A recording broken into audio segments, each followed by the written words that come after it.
So you want to get a puppy. Let's talk about it.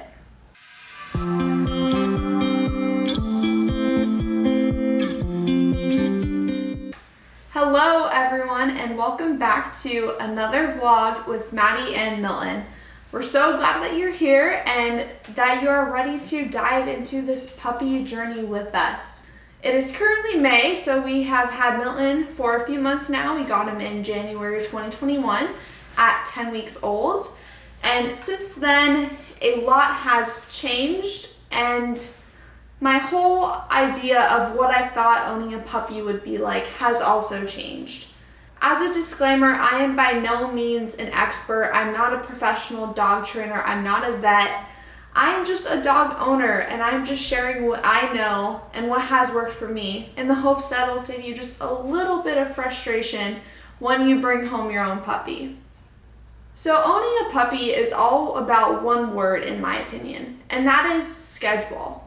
They need a schedule so that they can know day by day what they're supposed to do and what their life is supposed to be like. And that schedule starts the first day that you bring your puppy home. A few of the essential components that you'll find part of your puppy schedule are their meal times, their nap times, their potty times, and then their playtime / training times. How these play out depend on a few factors, the biggest of which I would say is their age and also your lifestyle in general. That could mean, do you work from home? Do you work full-time in person? Are you married? Are you single? Do you live in an apartment? Do you live in a house? All of these factors determine what your puppy's daily schedule will look like. So for example, and if you watch my last video, you'll know this, I work in person and my husband usually works from home, but there are some days that he can't work from home, in which case both of us are out of the house.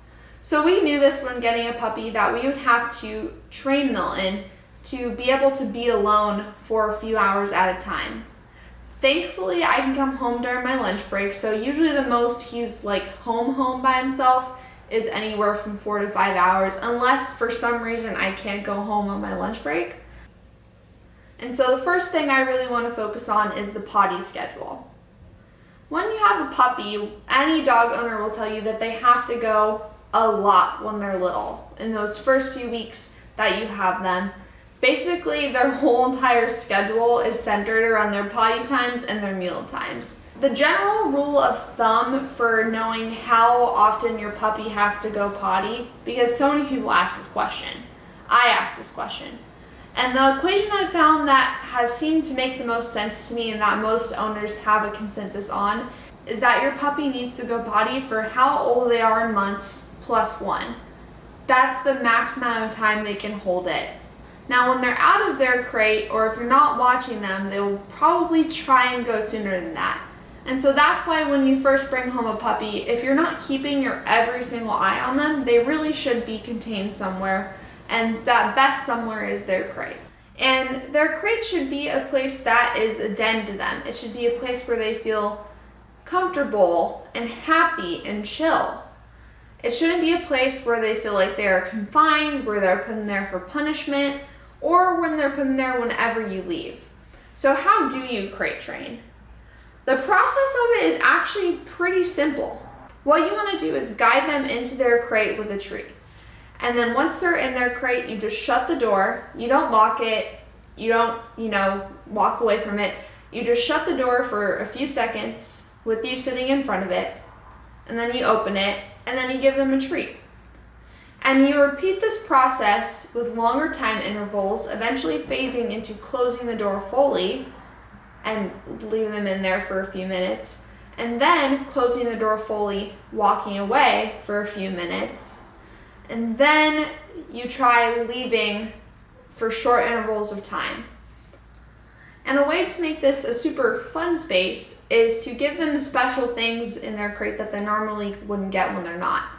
So one of the most popular things that a lot of dog owners will give their pet is a peanut butter column. And you never want to use the crate as punishment. Never. But the crate is a handy tool for potty training because through this process of training them that it's their space, they don't want to go potty in their space. So you put them in their crate when they're most susceptible to going out, and then that process then teaches them to hold it longer as well. This also brings me into the second part of having a puppy and working with their potty schedule, is that you will have to get up in the middle of the night when you first get your puppy. So right away, if that's something that does not sound okay to you, then you really should reconsider getting a puppy. I'm not going to say reconsider getting a dog, so you can always get an older dog. But if you have a puppy, there's no way they're going to be able to hold their bladder for that full 6 to 8 hours when you first get them. So Milton, I would take him out right before we went to bed around 10:30. And then from there, we got him at 10 weeks, so I would take him out approximately every 2 to 3 hours. So it would be 10:30, and then 1:30, 4:30, and then from there 6:37, which was when we would actually wake up. And then as he got older, I used that months plus one equation to kind of guide the amount of time that I took out in between his nighttime potty breaks. And that leads me into the second part of your puppy schedule, which is their nap time. So I've noticed puppies seem to fall into this continuous cycle throughout the day of maybe eating and then getting the post-eating crazies and then napping and then peeing after they nap. And then that cycle just basically repeats itself the whole entire day. So when you are thinking about your puppy schedule, you need to make sure that you give them adequate time to nap, because especially younger puppies, they nap a ton. One minute they'll be acting crazy and the next they'll just be passed out on the floor. So you can definitely go places and like do things with your puppy, but you need to make sure that you give them time to nap, because they're not going to have the energy span of a full-grown dog. And while they're napping or playing or doing any part of their schedule really, you need to give them time to be alone. This is one of the most important things you can do for a puppy, because this will help keep them from having something called separation anxiety, which you see in so many dogs, especially those who have parents that are naturally home most of the day. And you want to leave them alone when you're at home and also when you're out of the house, because you want to teach them that you leaving is not a bad thing and that you'll be back. And another way that you prevent separation anxiety in the process of leaving and coming back is you don't make a big deal out of it. When you put them in your crate, maybe throw a treat in there, close the door, and then walk out. When you get back, just get back. Don't say anything. Don't be like, "Hi, Milton, I'm home." Don't make a big deal out of it, because they'll make a big deal out of it. Dogs feed off of our energy, and if you're making a big deal out of coming and going, they're also going to make a big deal out of coming and going. Now let's talk about food. So generally when you have a puppy, you want to feed them 2 to 3 times a day. And you want to feed them at consistent times, because this not only adds into their schedule, which is so important to a dog to have, but then it makes it easier to manage their urges to go potty, because when you feed them, usually they have to go pretty soon after that. So we've always fed Milton twice a day. We feed him around 7:30 in the morning before work, and then we feed him around 7:30 at night. And then during the day, we'll give him, some treats, maybe a peanut butter Kong as just like a midday snack. As for how much to feed your dog, it depends on the type of food that you're giving them. We started off with Milton eating the food that his breeder gave him, which is usually what you'll want to do for the first few weeks. And then using a phased approach, you can switch them to a different food. And to actually feed Milton, we use a slow feeder, because anyone will tell you that Corgis are obsessed with food. And we noticed that Milton was eating his food so fast that he was almost like choking on it. So we got the slow feeder because you can, pour the food into these little pockets, and then it just makes it longer for them to eat it. And then the final aspect of the puppy schedule that I wanted to touch on, because we've looked at food, we've looked at potty breaks, we've looked at naps. So the last component is what happens between those things, which is your playtime, your free time, you could say. So when you have a puppy, there are a lot of things that your vet or your breeder or the internet will tell you that you should be doing with them in those free moments. And those things are playtime, desensitization time, training, and socialization. So these 4 things I kind of just intermixed throughout Milton's day, and they're all pretty self-explanatory. Playtime is just playing with toys, playing with them, letting them figure out what's an acceptable way to play with you. Desensitization, which is honestly super important, is introducing them to every single thing that could possibly scare them later on. Because those first few weeks that you have a puppy is when they're most open mentally to learning new things and accepting new ideas and new objects into their life. So you want to bring them around the vacuum, you want to bring them around a person wearing a hat, anything that is part of your life that might scare them later on, you want to show them so that they know that it's not scary. And you do this by giving them treats when those scary objects are around. The next is training, which, is obvious, it's training.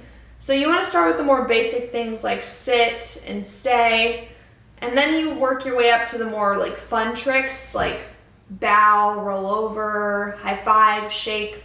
And then the last aspect of this free time usage is socialization.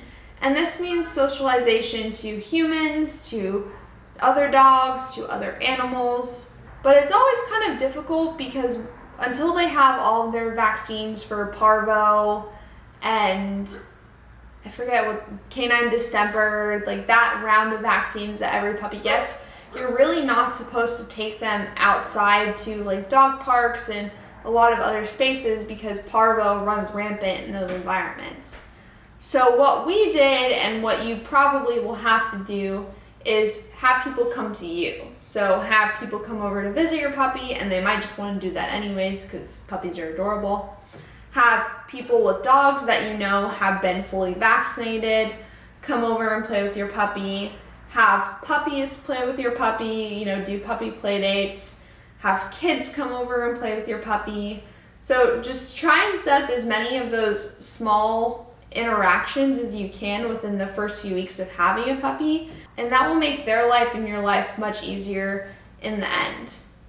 Now, if for some reason you don't know anyone with dogs, it's not that big of a deal, but pretty much the minute that they have all their vaccines, you want to start socializing them. So we really didn't do too much pre-vaccine socialization with other dogs because we personally don't know anyone who has a dog that we could have had come over.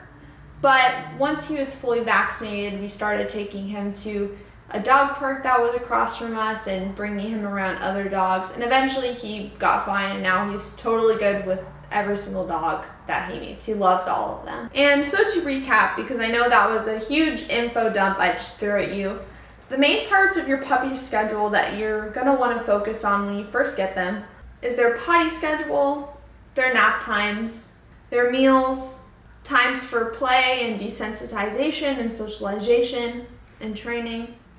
I know that was a lot, so if you have any questions, feel free to leave them in the comments and I can try and answer them as best as I can. I hope that this was helpful for you, that you have a better understanding after watching this of what the puppy's schedule kind of looks like. As always, if you have any questions, feel free to throw them in the comments and we would be happy to answer and help you more on your journey to getting a puppy and taking care of a puppy. Remember to like, comment, and subscribe. That is the only way our channel keeps growing so that we can continue to share content like this with fellow dog owners and potential dog owners, and we can all go on this journey together. We try to upload every week, so definitely subscribe so you don't miss our next upload. And with that, thanks for watching, and we'll see you on the next video. Milton's!